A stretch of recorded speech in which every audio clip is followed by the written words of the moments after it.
o senhor sabe, claro, dos números do Datafolha, isso repercute imediatamente. E a polarização, vamos dizer assim, está mais do que escancarada, né? Só que as críticas do senhor, tanto para Lula quanto para Bolsonaro, também aumentaram bastante nos últimos dias. Essa é a melhor estratégia para o senhor, para a sua candidatura? Analisar, a minha estratégia é falar com franqueza aquilo que eu penso em relação àquilo que eu considero ser a mais grave crise da história brasileira. Veja, pesquisa é uma coisa contra a qual eu não brigo, eu tenho uma experiência de um democrata, mas elas erram e nesse caso do Brasil o que nós temos que ver é o seguinte, essa semana todo mundo está vendo, eu não me somo aí a manipulações de nenhuma natureza, apenas a metodologia muda, a forma de consulta, o tipo de coisa e o nível de conhecimento das pessoas e de preocupação, a centralidade na cabeça do povo do assunto eleições não está posta ainda. Portanto, a tendência é muito mais reverberar os mais notórios, um presidente da República e um ex-presidente da República que é candidato em todas as eleições, desde 89 até aqui, por si ou por alguém que se apresentava com a máscara dele, como foi a candidatura do Haddad. Mas veja, esta semana, para quem lê pesquisa, nós tivemos essa semana, todos os institutos absolutamente respeitáveis, eu não coloco suspeição em ninguém, pesquisas que deram uma diferença de 5 pontos e até 21 pontos. Isso, evidentemente, para quem tem a minha experiência, sabe que é natural, porque nunca antes na história desse país se fez tanta pesquisa com tanta antecedência. As pessoas não têm ideia, uma pesquisa desta custa R$2 milhões, se tiver 2% de margem de erro, como esse Datafolha. E assim, o Brasil é muito heterogêneo e também isso é uma novidade. No passado, por exemplo, a minha longa história de eleições, você não cortava as pesquisas por religião, porque se cortasse era inútil. Os católicos e os evangélicos votavam rigorosamente com o mesmo padrão, porque o argumento prevalente, até muito pouco tempo atrás no Brasil, era classe. Escolarização, ou seja, o nível de renda e de escolarização. Hoje você tem uma absoluta distinção, porque o Brasil está mudando profundamente. Depois você tem um outro problema, qual é? A base censitária brasileira está defasada há uma década. Então a base da estatística é aquele princípio da sopa. Quando é que a colherinha da sopa é boa?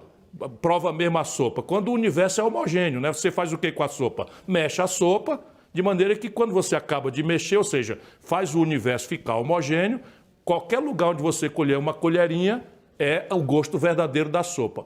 Mal comparando, para a população ter ideia, é basicamente isso. E hoje o universo não está homogêneo. Absolutamente não está homogêneo. Isso quer dizer o quê? Bom, quer dizer o seguinte, se a Datafolha for correto, e é a última que nós estamos comentando, você tem aí 2 derrotados flagrantes. O Bolsonaro é um grande derrotado, viva, é isso que nós todos os democratas temos que lutar para acontecer, mas há um outro derrotado aí que me preocupa muito, que é o Brasil.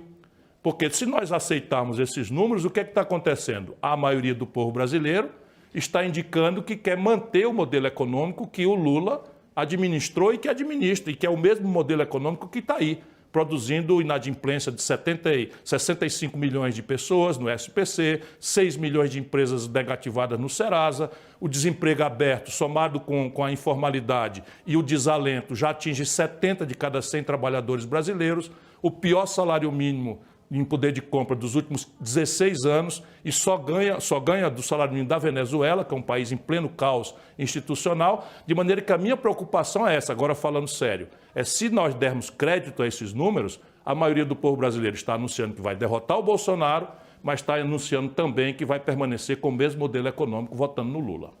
Primeira vez que a gente conversa, mas você é um pouquinho chata. Fique já tranquila. De cara. Não tem como ser diferente nesse ambiente em que a gente vive, né? É necessária a assertividade. Eu perguntei para o senhor sobre os ataques, né? Sobre as críticas que o senhor faz ou sobre as respostas que o senhor dá. Até quando o senhor é provocado. Esse mesmo povo brasileiro ao qual o senhor se referiu agora há pouco é um povo brasileiro que também rejeita o aumento da agressividade, a subida no tom. E então eu reitero a primeira pergunta e aí que entra a chatice. Essa é a melhor estratégia para o senhor, para então não aconteça essa derrota para o Brasil, para o povo? Falar a verdade é necessário. Às vezes a gente incomoda. Eu não falei sobre verdade, eu falei sobre o tom. Não, mas o tom qual é? Eu estou falando que o Brasil tem um modelo econômico que é herdado do período do Lula. Essa crise que está aí foi produzida na época do PT. São números claros. Aí eles assim, está acusando, está subindo o tom, etc. Não estou acusando nem subindo o tom, estou fazendo uma análise. Porque se o médico não faz um bom diagnóstico, ele não vai achar a solução para a doença. E nós precisamos entender isso, basicamente. Agora, o meu tom, muitas vezes, é explorado para evitar o mérito do que eu estou dizendo. Sim. Então, ou é verdade ou é mentira, que de fato o modelo econômico, câmbio flutuante, superávit primário, meta de inflação, foi criado pelo Fernando Henrique, mantido rigorosamente pelo Lula, mantido pela Dilma, mantido pelo Michel Temer e mantido pelo Bolsonaro. Isso não quer dizer que são pessoas iguais, não, são pessoas profundamente diferentes. Mas o modelo econômico, e mais grave, aquilo que pode mudar o modelo econômico, o modelo de governança política no Brasil, é onde eu subo um pouco mais o tom da minha voz, da corrupção, a fisiologia, o caos completo na administração pública, centralidade no modelo de poder no Brasil. É isso que nós temos que discutir nessas eleições. Caramba, o Valdemar Costa Neto roubava no DENIT, olha aqui o tom subindo. Não é no governo do Lula, foi condenado no mensalão e agora é o presidente do partido do Bolsonaro. Vamos fazer conta, será que isso é razoável? O Brasil não aguenta mais.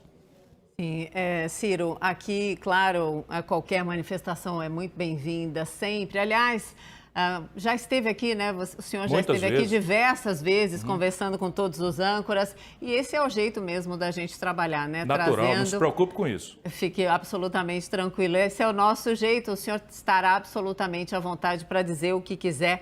Sempre. Sempre foi assim aqui. Quero fazer esse registro para a opinião pública brasileira. Eu nunca me senti tão respeitado com a minha opinião como eu tenho me sentido aqui na CNN. E será assim em todas as entrevistas, inclusive nessa. Eu sei que o senhor chegou em cima do laço, deu tempo de tomar um cafezinho, uma água ou não? Deu ou não? Deu para tomar um gole d'água. O cafezinho ainda então, eu vou tomar lá. depois. Toma 2, 3 goles. Vamos fazer um intervalo muito rapidinho. Bora, eu também estou aqui com a minha canequinha da CNN, porque vão participar da entrevista, claro, o Caio, a Carol, e a gente volta daqui a pouquinho. Para você que está aí acompanhando do outro lado da telinha, toca a sua rotina e volta. A entrevista é imperdível. Até já. Estamos de volta para continuar essa conversa importante com o pré-candidato do PDT à presidência, Ciro Gomes. Bora, Caio Junqueira, chega no papo também? Oi, Ciro, boa noite. Boa noite, Caio. Ciro, tem havido muita pressão, você sabe disso, pela sua desistência, né? E acho que esse resultado da Datafolha mostra isso, porque grande parte dos seus votos, das suas intenções de voto, migrariam, em tese, para o ex-presidente Lula, o que ampliaria a chance dele ganhar em primeiro turno.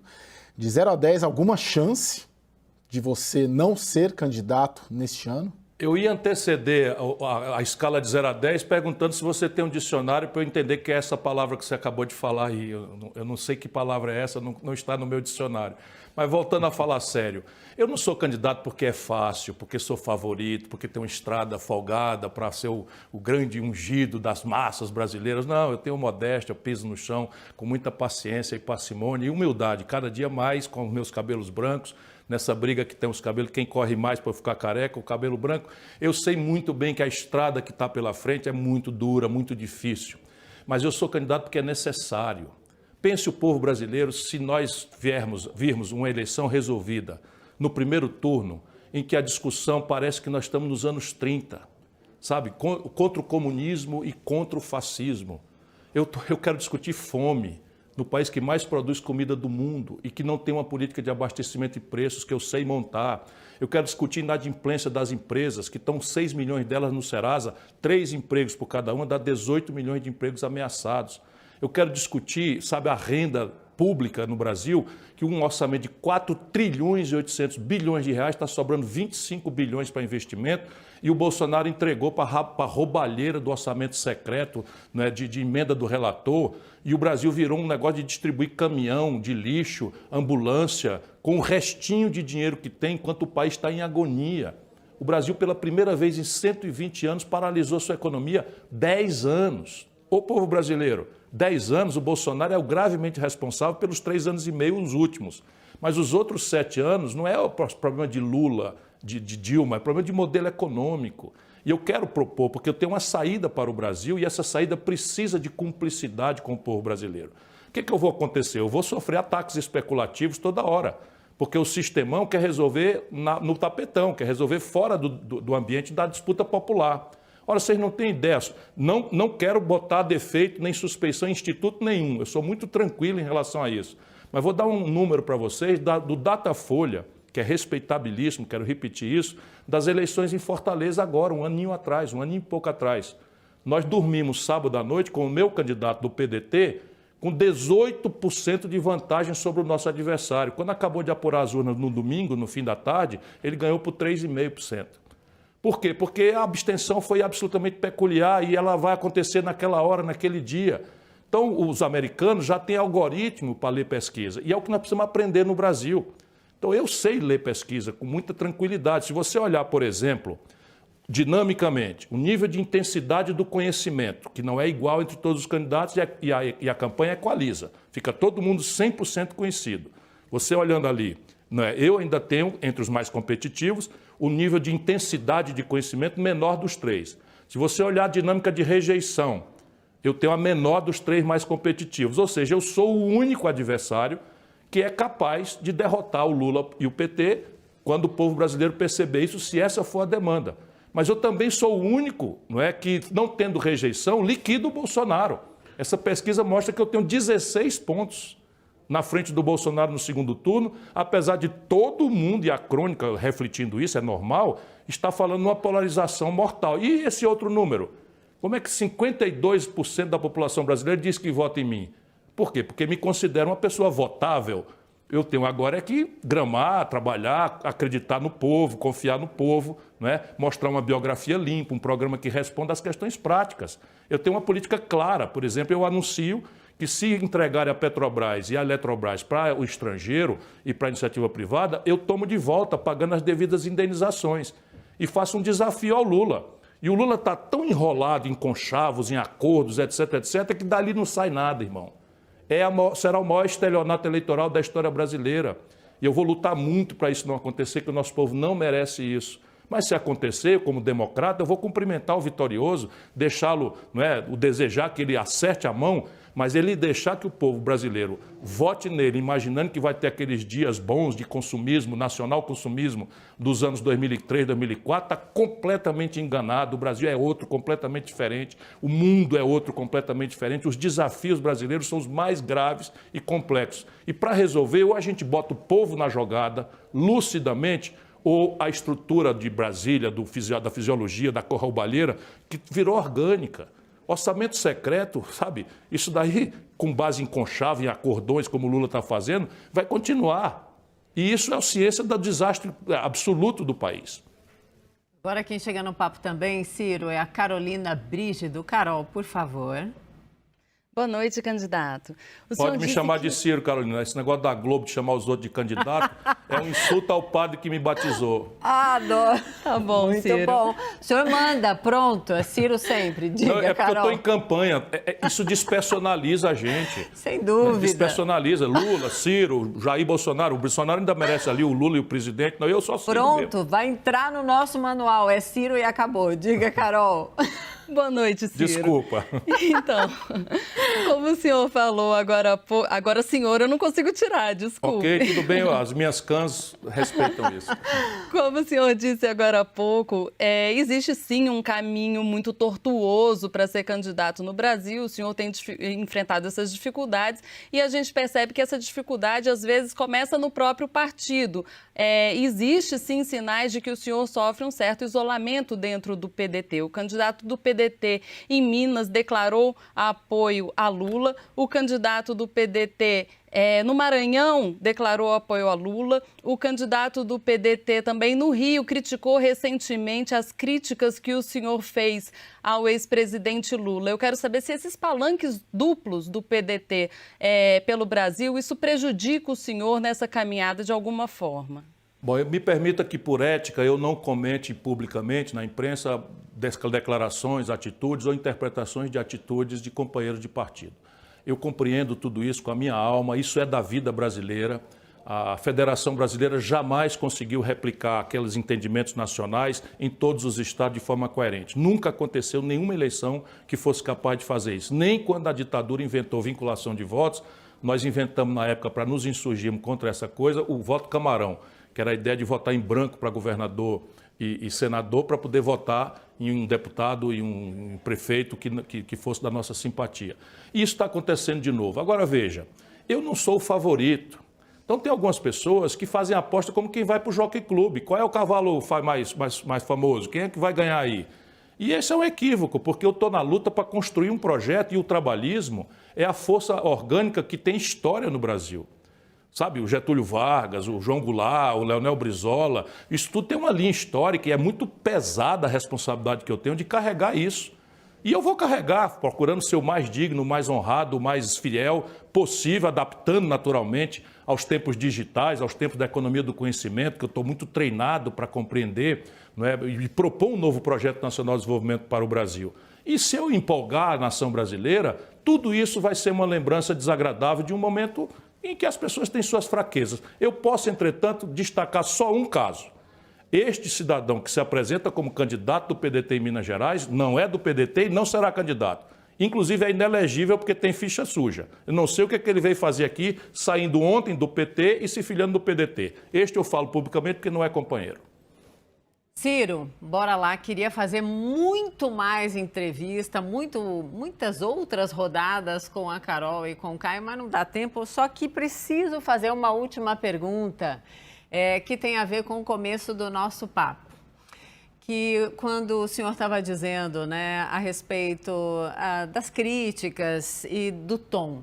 Quando eu me refiro ao tom, não é esse jeito que o senhor fala, é esse jeito que o senhor fala que, inclusive, é muito bom para nós jornalistas, né? Porque é muito papo reto, e eu sou assim também, e isso é excelente.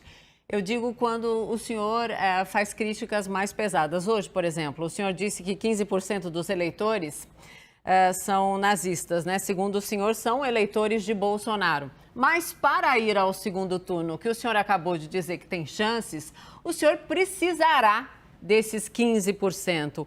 O que o senhor pretende fazer? Como conquistar, então, esses eleitores? Diga. Não é culpa sua, mas eu fui absolutamente mal ouvido. E, no caso, é uma declaração explícita. Então, esclarece agora, isso que eu vou a oportunidade. Fazer. Um colega seu, jornalista, da concorrente, da CBN de Campinas, para onde eu estou indo amanhã, Sorocaba, Campinas, Jundiaí, estou visitando, estive em Itu ontem e tal, estou trabalhando com todo entusiasmo, porque é aí que está a minha confiança na mobilização do povo brasileiro. Então ele me pergunta o seguinte: por que o senhor fala que tem a maior inflação dos últimos 27 anos, o desemprego aberto, a informalidade selvagem, o salário mínimo não tem poder de compra? Como é que o senhor explica que o Bolsonaro ainda tenha estes 25%, 30% de votos? Eu disse para ele: olha, eu explico isso com muita humildade. Essa é a minha resposta, que eu vou repetir aqui. Eu explico isso com muita humildade e com um sentido de reconciliação, porque 70% do eleitorado brasileiro em São Paulo votou no Bolsonaro. E não votou porque o Bolsonaro tinha uma obra, muito menos porque tinha uma proposta, votou magoado. Isso é o que eu estou explicando, né? Votou magoado pelo encontro terrível da pior crise econômica que o PT e o Lula produziram, em cima da generalização da percepção popular de que a corrupção foi transformada pelo Lula numa ferramenta central do modelo de poder. Então, eu continuando explicando. Então, o que é que eu vejo? Respeitar esse nosso povo, trazê-lo de volta à reconciliação, e ninguém repete com tanto respeito e carinho como eu. Eu me recuso a chamar esse povo de gado, de fascista. Porém, disse eu ainda, explicando para o seu colega jornalista, e por ele perguntado, o Brasil tem aí 10, 12, assim foi que eu fui falando. O Brasil tem hoje, como no mundo, falei também assim, 10, 12, olha lá, 15% de eleitores que se identificam com o Bolsonaro. E falei por quais ângulos. O caráter anticientífico, tem 13% do eleitorado brasileiro que, perguntado especificamente, é terraplanista. Acredita que a Terra não é uma esfera, é terra plana. Como tem grupos neonazistas, milicianos do Rio de Janeiro, com quem eles estão? Estão com o Bolsonaro. Sabe o que eu quero dessa gente? Meter eles na cadeia, eu não quero o voto dessa gente. Sabe, miliciano, para mim, vai para a cadeia, porque eu vou transformar em federal os crimes praticados pelas facções criminosas e pelas milícias incrustadas nas polícias brasileiras. Portanto, eu não quero conciliar com todo mundo, eu quero mudar o Brasil. Aí, Ciro chama os eleitores de Bolsonaro. Não chamei os eleitores de Bolsonaro, senão de meus irmãos queridos, respeitados brasileiros que foram enganados por ele, não é? Mas eu admito e reconheço, porque essa é uma afirmação que eu não vou fugir dela, porque eu não sou candidato a demagogo, o demagogo da estação é o Lula. Eu falo com franqueza porque nós precisamos ajudar o povo brasileiro a se amadurecer politicamente, a ser cidadão e não ser presa de manipuladores de conversa mole e de conversa fiada. Portanto, tem no Brasil, infelizmente, 10, 12, até 15% que se identificam com Bolsonaro porque é homofóbico, porque é meio nazista mesmo. Aquela Sarah Winter, não sei o quê, foi fazer treinamento com os nazistas da Ucrânia. Espera aí um pouquinho, eu estou no Brasil, eu não estou nessa bolha, né, de lordes elegantes, não. Eu venho do povo e é no povo que eu vou continuar. Ciro, muito obrigada pela entrevista, pelo papo. Espero que haja outros momentos para a gente conversar. Sim, a CNN é um local onde todos falam sem edição. Aqui, papo reto, direto, ao vivo. Isso é muito, muito especial para a nossa democracia, né? Para a democracia brasileira, que está passando por um momento absolutamente delicado. Gostou do papo? Gostei bastante, agradeço mais uma vez a você e a CNN, a equipe toda, a qualidade das questões e assim, nada me incomoda. Eu acho que todo mundo tem que se mostrar com toda clareza e transparência e isso é o que vai organizar de volta o respeito que o povo perdeu pela política. Sabe, se o povo continuar achando que a política é um pardieiro de mentiroso, de palhaço, de promessa e de privilégio, a democracia estaria em risco, é por isso. Não é porque o Bolsonaro vai tentar um golpe, porque isso aí a gente sufoca facilmente. Muito obrigada, boa noite, volte sempre. Obrigada. Muito obrigado. Tchau, Ciro.